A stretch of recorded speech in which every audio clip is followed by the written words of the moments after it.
Welcome to the Dark History Podcast. I'm your host, Ben Carter. In the heart of the Mayan rainforest, shrouded by the verdant umbrella of the jungle canopy, lay the remnants of what once was a thriving civilization. But among its ruins, archaeologists stumbled upon something far more sinister than the typical artifacts. A temple, dedicated to the god of death, revealed a dark secret.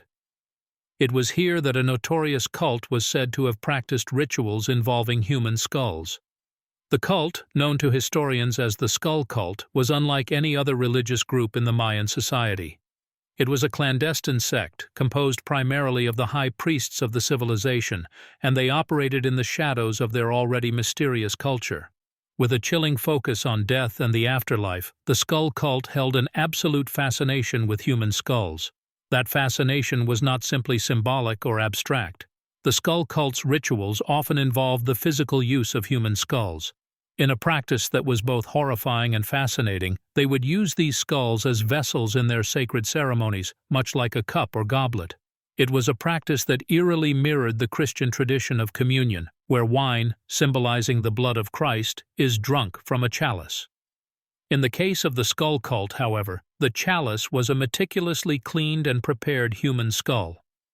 The vessel would be filled with a concoction believed to connect the consumer with the divine realm. The exact ingredients of the potion remain a mystery, but its potency was renowned, believed to induce visions and spiritual experiences. The ritual was exclusive and secretive, reserved for the upper echelons of the cult and the society. The discovery of this practice has led to a profound reevaluation of our understanding of Mayan culture. The Mayans, once seen predominantly as a civilization of mathematicians, astronomers, and builders, had a darker, more morbid facet that was previously overlooked. The Skull Cult's practices, while undoubtedly macabre, offer an unfiltered insight into their beliefs about death, the afterlife, and spirituality. However, these ceremonies were not merely spiritual exercises, they were also a means of solidifying power and control within the society. By monopolizing the conduit to the divine, the Skull Cult effectively held a monopoly on spiritual enlightenment. This gave them significant influence and power within the societal structure. The Skull Cult's practices, despite their chilling nature, serve as a stark reminder of the lengths societies and individuals can go to in their quest for spiritual enlightenment and control. It is a testament to human resilience, desperation, and the innate desire for connection with the divine. In the end, the Skull Cult of the Mayans is an enigma wrapped in a mystery, a chilling testament to the lengths humans will go to in their quest for power and spiritual connection. It is a chapter in history that continues to fascinate and horrify, offering a window into a civilization and a belief system that, despite its macabre practices, was undeniably human in its desire for understanding and connection. To truly appreciate the context in which the Skull Cult evolved, it's vital to understand the broader societal structure of the Mayan civilization. The Mayans, like many ancient societies, had a deeply ingrained hierarchical system. At the top were the religious and political leaders, who held both spiritual and secular power. Below them were the nobles and warriors, followed by the merchants and craftsmen, and finally, the farmers and slaves. The Skull Cult was deeply intertwined with this societal structure. The cult was not a separate entity, but rather an elite faction within the existing hierarchical framework. It was made up of the top echelons of the Mayan society, the priests, nobles, and warriors. This select group effectively controlled the spiritual narrative and wielded considerable power and influence over the rest of the society. This power structure was bolstered by the Mayans' belief system, which was steeped in a cyclical view of life and death. The Mayans believed that the soul was immortal and would continue on a cyclical journey of death and rebirth. This belief system gave immense significance to the process of death and the rituals associated with it. It was within this context that the skull, the vessel of the soul, took on a profound spiritual significance and became the central artifact in the Skull Cult's communion ceremonies. Moreover, the Mayans had a complex pantheon of gods, whom they sought to appease through various rituals and sacrifices. The Skull Cult's communion ceremony, with its supposed connection to the divine, provided a unique platform for the cult members to communicate with these gods, further solidifying their power within the society. The practices of the skull cult were not just spiritual exercises, but rather integral parts of the societal fabric, intricately woven into the power dynamics and belief systems of the Mayan civilization. It was a masterful blend of the spiritual and the political, the personal and the communal, the sacred and the profane. As we delve deeper into the practices and beliefs of the skull cult, it's clear that the cult was not just a fringe group indulging in macabre rituals. Rather, it was an elite faction deeply embedded within the societal structure, wielding considerable power and influence, and shaping the broader spiritual narrative of the Mayan civilization. Their practices, while chilling to the modern observer, were an integral part of the Mayan world, a complex interplay of power, spirituality, and societal norms. At the apex of this societal control stood the high priest, considered the ultimate spiritual authority within the skull cult. His word was sacrosanct, and his role was multifaceted. Not only did he officiate the communion ceremonies, but he also played a crucial part in the selection of the skulls used during these rituals. The high priest was supported by a group of elite warriors and nobles who formed the inner circle of the skull cult.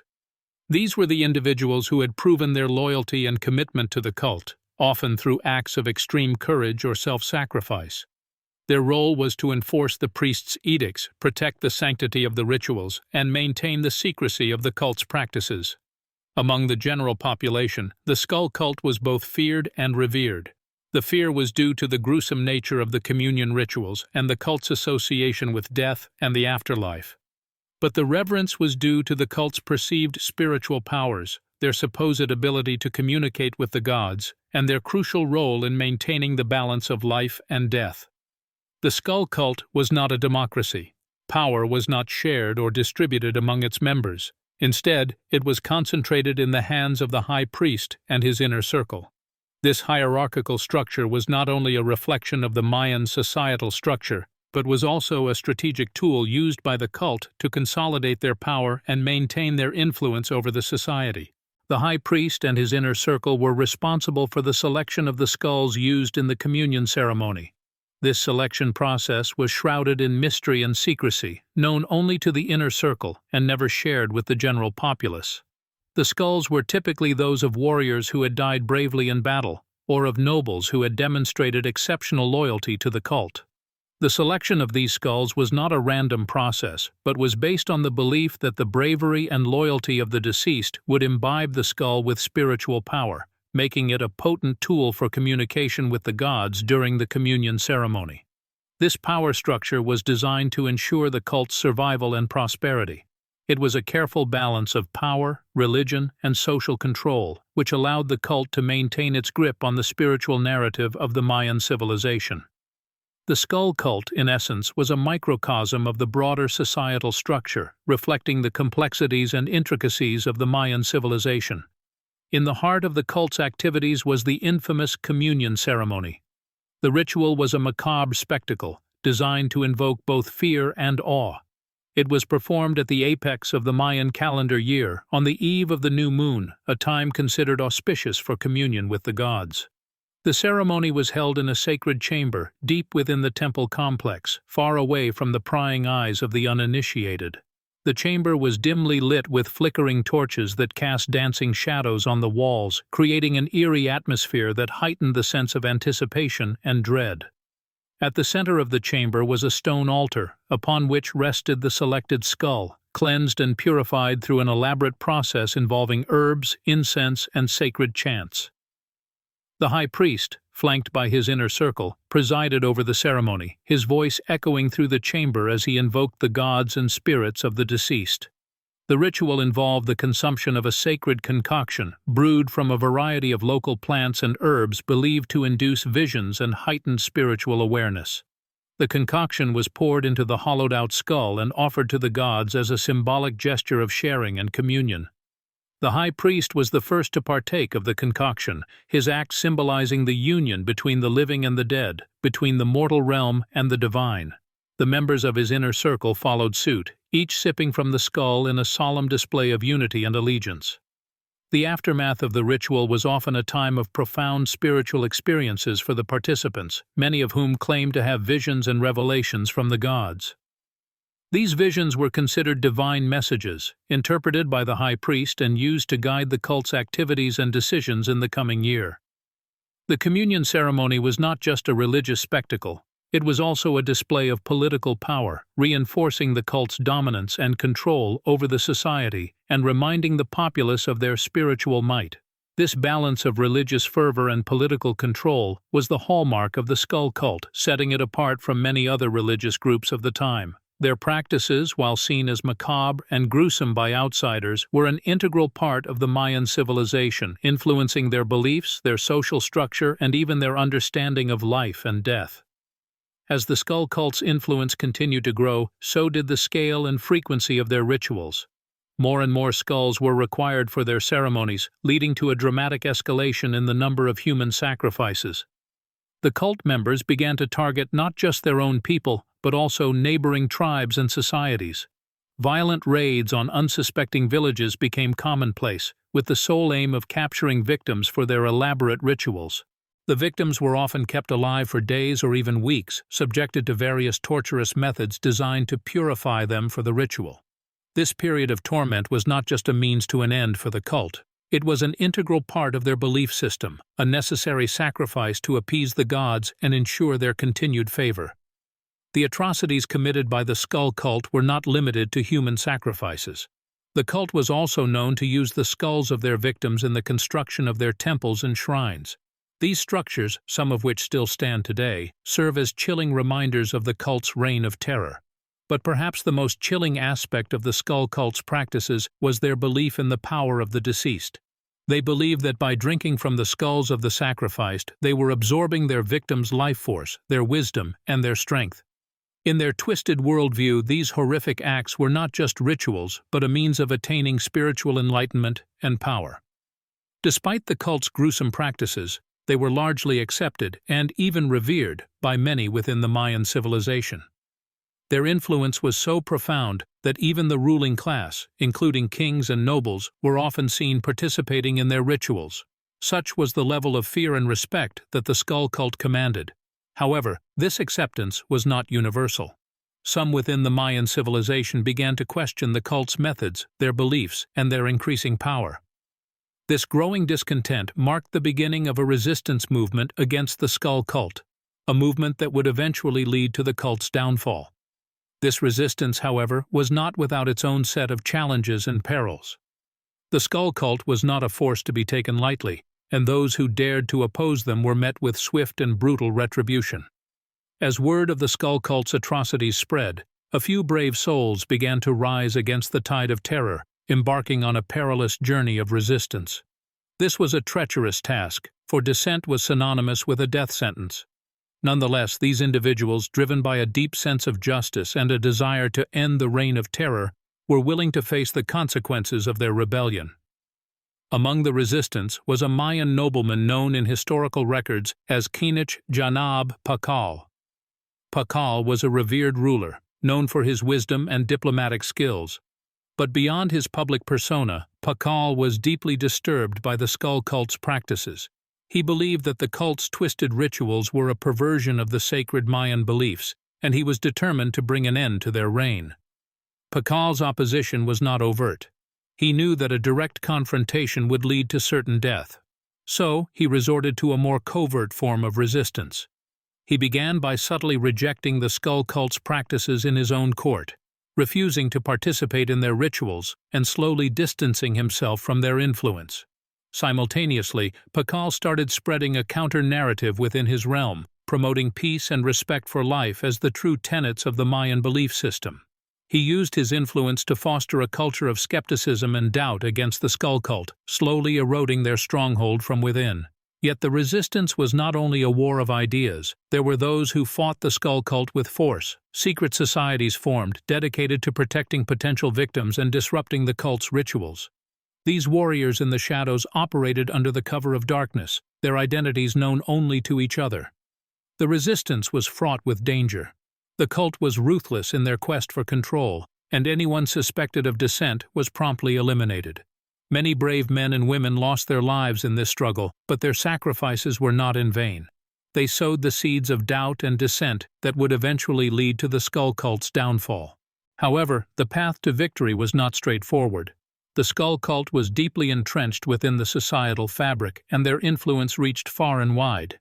The resistance was fought not only with swords and covert operations, but also with silence. A silence that was as deafening as it was powerful. The silence of those who chose not to participate in the cult's rituals, the silence of those who refused to acknowledge the cult's authority, and most importantly, the silence of those who listened to the whisperings of dissent and began to question the cult's legitimacy. This silence, this passive yet powerful resistance, was the first step towards the end of the skull cult's reign. But as the resistance grew, so did the cult's desperation, leading to an escalation of violence and terror. The struggle was far from over. The darkest days were yet to come. As the skull cult felt their control begin to wane, they retaliated with increasing brutality. Public executions became a chilling spectacle aimed at suppressing any form of dissent. The gruesome sight of heads, stripped of flesh and polished to a chilling shine, mounted on stakes served as a stark warning to anyone who dared to oppose them. It was during this period that the cult's practices reached their most macabre peak, the human skull communion. This ritual was a horrific spectacle, designed to stoke fear and assert dominance. In a grotesque parody of traditional Mayan communion ceremonies, the skull cult used human skulls instead of traditional vessels. These skulls, carefully chosen from recent executions, were filled with a potent brew made from hallucinogenic plants. The cult leaders would then drink from these skulls, claiming to absorb the strength and wisdom of the deceased. The ritual was both a form of psychological warfare and a show of power. The disturbing sight of the cult leaders drinking from human skulls was designed to instill fear and dread among the populace.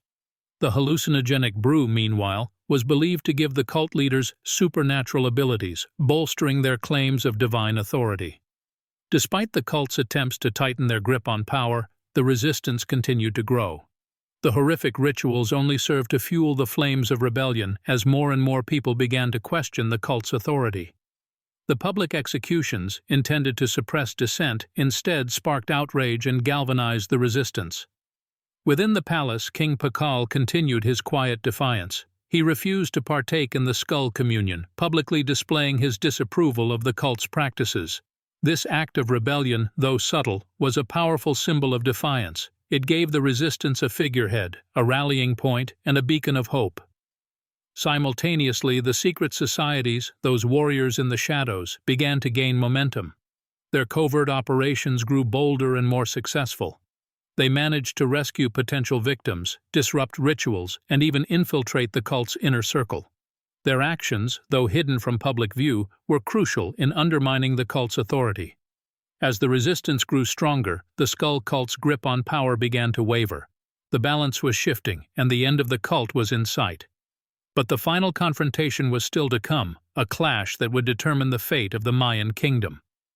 The turning point came in the year 612 AD, with the death of the cult's high priest, a man known as Kinich Janab Pakal. His demise was shrouded in mystery and controversy, with whispers of poison and betrayal echoing through the palace halls. The resistance was quick to seize upon this moment of instability. They launched a full-scale attack, plunging the city into chaos. In the ensuing power vacuum, King Pakal stepped up to assert his authority. He rallied his supporters, many of them members of the resistance, and declared a state of emergency. He ordered the immediate arrest and trial of the remaining cult leaders, promising justice for their heinous crimes. The trials were swift, yet thorough, carried out under the watchful eyes of Pakal and the resistance. The cult leaders were charged with murder, treason, and sacrilege.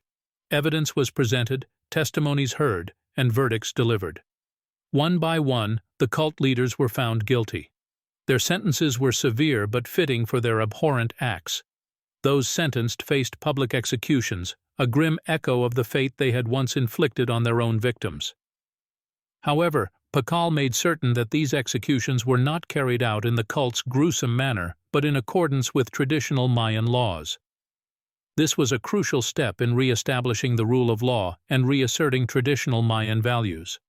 Simultaneously, the resistance worked tirelessly to dismantle the cult's influence. They sought out and destroyed the cult's sacred sites, effacing their dark symbols and eradicating their poisoned teachings. They worked to heal the scars left by the cult, both physical and psychological, helping the city and its people to recover and rebuild. Pakal's reign, in the aftermath of the skull cult era, was characterized by a return to tradition. He revitalized traditional Mayan ceremonies, reinstated the original priesthood, and worked to restore the faith and trust of his people. He took steps to ensure that the memory of the skull cult remained, not as a source of fear, but as a cautionary tale against the abuse of power and the perversion of religious rites. Yet even as the city began to heal, new challenges arose. The cult had left a lasting impact on the Mayan kingdom, and the consequences of their rule were far from over. The final chapter of this shocking saga was yet to be written, and its reverberations would echo through the centuries to come. The skull cult's reign, although brief, had indelibly scarred the cultural and spiritual fabric of the Mayan civilization. The fear and mistrust sown by the cult's brutal practices persisted long after its downfall, fracturing the once unified society. The destruction of the cult's sacred sites and the public execution of its leaders did little to erase the collective trauma of the Mayan people. The legacy of the skull cult, etched in the minds of those who had lived under its rule, became a haunting reminder of the depths to which humanity can sink when guided by fear and manipulation. This shared trauma shaped the Mayan society in profound ways. Their ceremonies and traditions took on a somber tone, often incorporating elements of remembrance and mourning. The impact of the skull cult extended beyond the psychological realm. The cult's reign had disrupted the economic and political stability of the kingdom, leading to a period of uncertainty and hardship. The resistance's efforts to restore order were hampered by the fragmented social structure and the deep-seated mistrust among the populace. The cult's perversion of religious rites also led to a significant shift in the Mayan religious practices. The Mayan clergy, under Pakal's guidance, sought to distance their practices from those of the cult. This resulted in a reinterpretation of several Mayan religious texts and a redefinition of religious rites to emphasize compassion, piety, and community service. The cult's legacy also impacted the way the Mayan civilization was perceived by neighboring societies. The tales of the skull cult's atrocities, passed down through generations, painted a dark and sinister image of the Mayan kingdom. This distorted perception contributed to the marginalization of the Mayan civilization in the annals of history, overshadowing their significant achievements in astronomy, mathematics, and architecture. However, in the midst of these challenges, the Mayan society demonstrated remarkable resilience. The painful memories of the skull cult era became a catalyst for societal introspection and reform. The Mayan people, under Pakal's leadership, began to rebuild their society with renewed vigor, grounded in their traditional values and an unwavering resolve to prevent the recurrence of such a dark era. The story of the skull cult, thus, serves as a stark reminder of the destructive potential of unchecked power and religious fanaticism. Its grim legacy lingers not just in the annals of Mayan history, but in the collective consciousness of humanity, a chilling testament to the depths of depravity and the heights of resilience. As we draw the narrative to a close, there remain a few unanswered questions. The most pressing of these is perhaps related to the cult's inception. What catalyzed the formation of this cult, and what allowed it to flourish within the Mayan society with such alarming rapidity? One plausible explanation could be the exploitation of pre-existing beliefs and rituals. By incorporating elements of traditional Mayan religious practices, the skull cult may have garnered an air of legitimacy. This would have made it easier for them to recruit followers and embed themselves within the societal fabric. Another question relates to the cult's demise. How was it that the cult, once so powerful, was eventually dismantled? The political turmoil and economic instability that the cult had brought upon the kingdom could have been contributing factors. The populace, feeling the brunt of these hardships, may have begun to question the cult's authority, setting the stage for Pakal's resistance. The skull cult's use of human skulls for communion, a practice that seems so shocking and abhorrent to modern sensibilities, also raises questions about the nature of religious rites. How does one distinguish between the sacred and the profane? What drives societies to sanctify objects of death and destruction? The answers to these questions are complex and multifaceted, and they delve into the very heart of human behavior and belief systems. Reflecting on the tale of the skull cult, it is evident that it is more than just a chilling account of a dark era in Mayan history. It is a study in contrasts, the dark depths of human depravity and the bright heights of resilience, the terrifying power of fanaticism and the liberating strength of resistance.